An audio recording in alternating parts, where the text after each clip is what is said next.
Oi pessoal, sejam bem-vindos ao GeoPlanet, o responsável por te apresentar as incontáveis vertentes da biologia. Hoje, no quadro Desvendando a Biotecnologia, vamos descobrir como a ciência brasileira está cheia de coisas incríveis e como ela está sendo cada vez mais utilizada para salvar vidas e criar um futuro melhor. Isso mesmo! Hoje, juntamente comigo, com a Mari, a Gi e a Ana, iremos passear por todos esses temas, te ajudando a entender um pouco mais sobre isso. Não saia daí!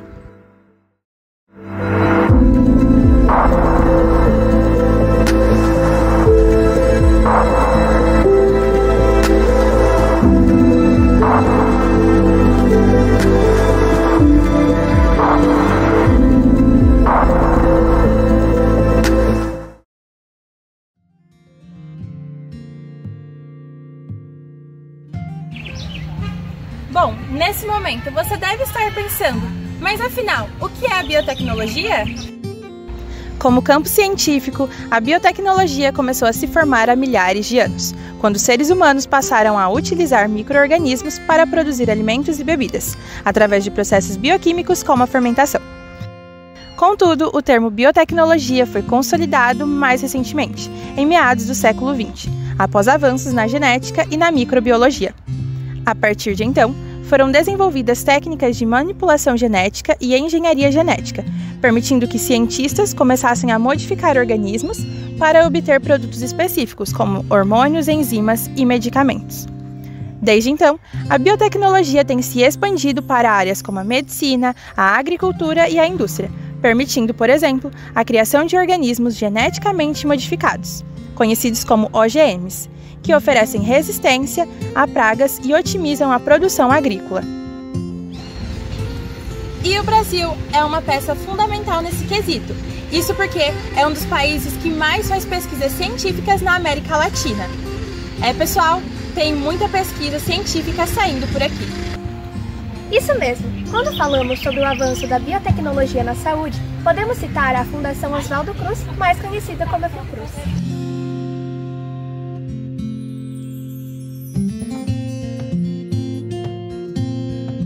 Fundada em 1990 e vinculada ao Ministério da Saúde, atuando como uma das instituições de pesquisa em saúde mais importantes do Brasil e da América Latina, sendo fundamental para o desenvolvimento social, gerando e difundindo conhecimento científico e tecnológico para o país.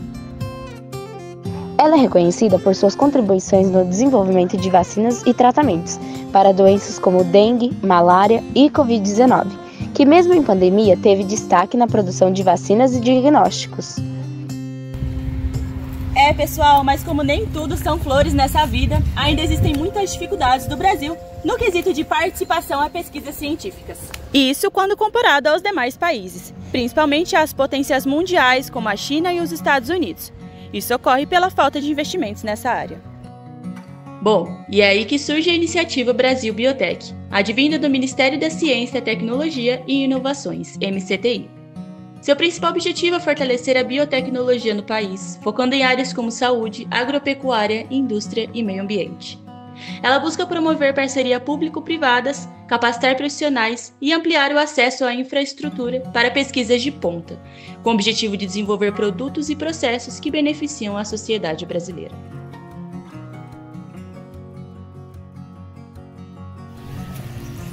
Voltando a falar sobre algumas possibilidades que a biotecnologia nos proporciona, podemos citar a terapia gênica. Ela é uma técnica médica avançada que visa corrigir defeitos genéticos no DNA das células humanas, oferecendo uma maneira de tratar ou curar doenças genéticas, cânceres e algumas infecções virais. Esses erros genéticos, conhecidos como mutações, podem ocorrer por uma série de fatores que englobam erros durante a replicação ou na reparação do DNA, alterando seus nucleotídeos, exposições às radiações e raios ultravioletas, a fatores hereditários herdados dos pais, ou até mesmo por infecções virais, como o HPV, que insere seu material genético na célula do hospedeiro. Esses defeitos podem ser neutros, prejudiciais ou, em raros casos, benéficos. Se a mutação prejudicar o funcionamento de um gene importante para a saúde, ela pode contribuir para doenças como câncer, doenças hereditárias e, potencialmente, distúrbios metabólicos. E é aí que entra a terapia genética. Que tal entendermos sobre como ela funciona?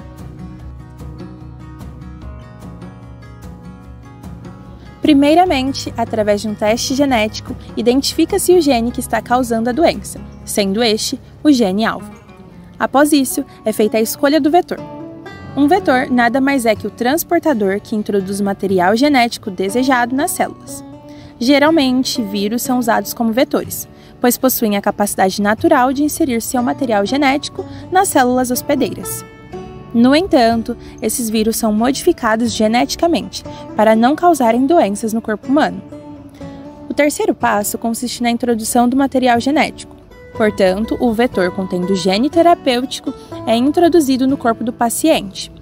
Existem várias maneiras de fazer isso, podendo ser por injeção direta, onde o vetor é injetado diretamente no tecido afetado, como no músculo ou no cérebro, ou também por ex vivo, onde as células do paciente são retiradas, modificadas em laboratório com o novo gene e então reintroduzidas no corpo. Por fim, ocorre a etapa de expressão gênica e são analisados seus efeitos, pois uma vez nas células, o novo material genético começa a atuar. Se inserido corretamente, ele começa a produzir as proteínas ou moléculas necessárias para compensar o defeito original, ajudando a prevenir ou a corrigir a doença. Essa técnica é incrível, não é mesmo? Através dela, é possível programar todo o nosso corpo, como se estivesse dando um boost nas nossas células. E já tem muita gente utilizando dessa tecnologia para o tratamento de doenças graves. E agora que você já sabe o que é e como funciona a terapia gênica, vamos lhe apresentar a história da Bia. Bia era uma menina de 5 anos, cheia de energia e sonhos. Desde pequena, sua alegria era contagiante e seu riso preenchia a casa. Mas, certo dia, seus pais começaram a notar algo estranho. Bia parecia cansada, mais pálida que o normal, e pequenas manchas arroxeadas começaram a aparecer em seus braços e pernas. Ela também teve algumas febres persistentes e até as simples brincadeiras pareciam exigir dela um esforço incomum. Após exames detalhados, a suspeita se confirmou com um diagnóstico devastador. Bia tinha leucemia linfóide aguda, um tipo de câncer que afeta os glóbulos brancos e, sem tratamento adequado, pode se espalhar rapidamente. O início do tratamento foi uma mudança brusca na rotina de toda a família. A primeira fase consistia em quimioterapia intensiva. Bia precisou enfrentar dias difíceis no hospital, tomando medicamentos fortes que a deixavam nauseada, cansada e muitas vezes sem apetite, além de que seus cabelos começaram a cair. Mas nunca perdeu o apoio de seus pais. Com o tempo, os tratamentos de quimioterapia e radioterapia começaram a dar resultado e o câncer parecia ter recuado. No entanto, os médicos explicaram aos pais de Bia que a leucemia linfóide aguda tem um alto risco de recaída e que, mesmo com a remissão, seria preciso acompanhar de perto o processo dela nos próximos anos. Foi nesse momento que os pais de Bia ouviram falar de uma terapia inovadora chamada terapia gênica, ou terapia CAR-T, que estava começando a ganhar visibilidade no mundo médico. Eles descobriram que esse tratamento era uma opção promissora para pacientes como Bia, com o potencial de evitar que a leucemia voltasse, já que essa técnica consistia em modificar as células do sistema imunológico da própria pessoa, para que essas células possam reconhecer e combater as células cancerígenas de forma eficaz. É isso aí, Mari. Assim como na história da Bia, a terapia gênica tem se mostrado promissora para o tratamento de várias doenças genéticas, como distrofias musculares, alguns tipos de cegueira, hemofilia e tipos de câncer, como a própria leucemia linfóide aguda que utiliza a terapia CAR-T. O processo de terapia gênica começou com a coleta de algumas células T, um tipo de glóbulo branco, do próprio sangue da menina, as quais foram enviadas a um laboratório especializado, onde passaram por uma modificação genética para aprender a reconhecer e destruir as células cancerígenas. Algumas semanas depois, Bia retornou ao hospital para receber essas células modificadas, que foram reintroduzidas em seu corpo. As semanas seguintes foram críticas, pois o corpo dela passou por um processo de adaptação às células modificadas. Mas conforme os dias passaram, ela começou a apresentar sinais de melhora. Suas células T modificadas estavam destruindo as células cancerígenas com eficiência e fortalecendo o sistema imunológico dela para evitar que o câncer voltasse. Meses depois, Bia foi considerada em remissão completa e sua saúde estava se estabilizando de forma surpreendente. Hoje, com 9 anos, Bia está saudável e cheia de vida novamente. Ela frequenta a escola, brinca com os amigos e vive intensamente, sem o peso dos tratamentos pesados que um dia marcaram a sua infância.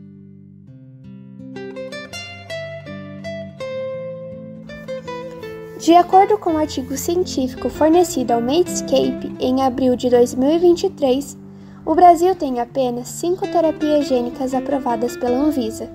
Entre elas estão a Luxturna, para distrofias de retina, e o Zolgensma, para atrofia muscular espinhal, disponível pelo SUS para crianças.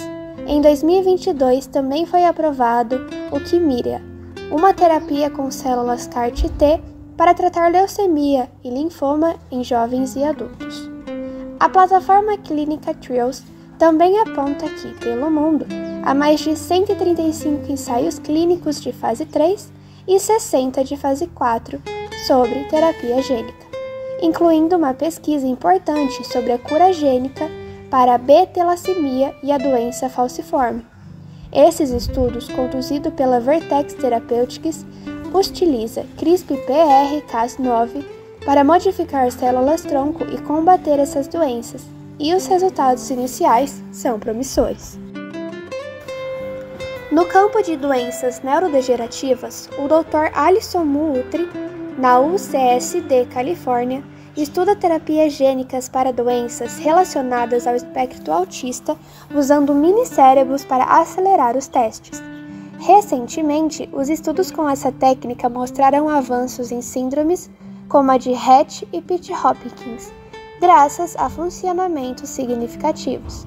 Já no Brasil, a doutora Karina, do Hospital Israelita Albert Einstein, pesquisa tratamentos para a doença falciforme, modificando células extraídas da medula óssea.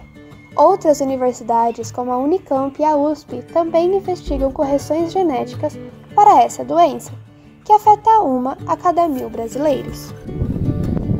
Apesar dos avanços, a edição genética ainda apresenta muitos desafios, principalmente em relação à segurança a longo prazo e também aos altos custos. Nos Estados Unidos, seguradoras estão começando a cobrir esses tratamentos caros, mas no Brasil o acesso ainda é limitado. Em 2022, o governo de São Paulo lançou um programa de produção de células CAR-T, prevendo atender até 300 pacientes por ano e reduzir os custos da terapia, que atualmente custaria cerca de $500 mil por paciente. A criação de Instituto Nacional de Terapia Gênica no Brasil foi proposta pelo Dr. Sang-Won Han, presidente da Associação Brasileira de Terapia Celular e Gênica, para unir financiamento público e privado e investimentos de empresas farmacêuticas. No entanto, o projeto não avançou em 2022, devido a questões políticas e burocráticas. Dr. Roberto, envolvido no projeto, destaca a falta de infraestrutura para a produção de terapias, para a distribuição no SUS, e a dificuldade em superar essas mesmas barreiras burocráticas. É aí que a Fiocruz aparece mais uma vez. De acordo com a notícia da Agência Brasil, a Fundação Oswaldo Cruz assinou em março desse ano acordos para iniciar a estratégia para terapias avançada que visa baratear e assim ampliar a oferta de terapias gênicas pelo Sistema Único de Saúde, o SUS. O projeto é financiado pelo Ministério de Saúde por meio do Programa de Aceleração do Crescimento, o PAC. A ideia é que essa instituição, por meio de seu Instituto de Tecnologia de Imunobiológicos, seja capaz de desenvolver e oferecer terapias gênicas a um custo de cerca de 10% do que é gasto hoje com o mesmo tratamento, que, se aplicado da maneira tradicional, geraria em torno de 4 a 14 bilhões por ano. Inicialmente, o desenvolvimento desses tratamentos contará com o apoio das organizações sem fins lucrativos norte-americano, Caring Cross, que fará transferência de tecnologia ao Instituto Brasileiro. De mesmo modo, pesquisadores do INCA estão elaborando um protocolo para acelerar e baratear os custos de produção das células CAR-T no Brasil com o objetivo de permitir a implantação dessa terapia no Instituto e futuramente em todo o SUS. O projeto é financiado pelo Programa Nacional de Apoio à Atenção Oncológica, PRONON, do Ministério da Saúde e, inicialmente, planeja tratar 8 pacientes, sendo 3 com leucemia linfoblástica aguda, LLA, e 5 com linfoma difuso de grandes células B, para que, assim, possam analisar os resultados obtidos e planejar a implementação dessa tecnologia ao SUS, seu objetivo final. Ainda sobre a terapia CAR-T, a Anvisa autorizou a Fundação Hemocentro de Ribeirão Preto, Fungerp, em parceria com o Instituto Butantan, a iniciar um ensaio clínico com um medicamento especial à base dessas células. Os estudos estão em fase clínica inicial, fase 1/2. O objetivo é avaliar a segurança e a eficácia no tratamento de pacientes com leucemia linfóide aguda B e linfoma não Hodgkin B, recidivados e refratários, ou seja, em caso de reaparecimento da doença ou de resistência ao tratamento padrão. Como podemos perceber, existem várias pesquisas sobre a terapia gênica, tanto no Brasil como no mundo. Bom, pessoal, estamos nos aproximando ao fim de mais um episódio. No dia de hoje, através da participação das meninas, aprendemos um pouquinho sobre o que é a biotecnologia e suas aplicações. Também desvendamos os mistérios que a terapia gênica nos oferece, além de entender sua aplicação na história da Bia e elencar alguns dos projetos que envolvem essa tecnologia e estão em andamento no Brasil e no mundo. Com isso, mais um episódio chega ao fim. Mas não se esqueça de sempre procurar e explorar mais e mais sobre esse tema, que se torna tão importante na realidade. E muito obrigada por assistir o GeoPlanet até aqui. E lembre-se, ciência é o poder que transforma o mundo. Até a próxima!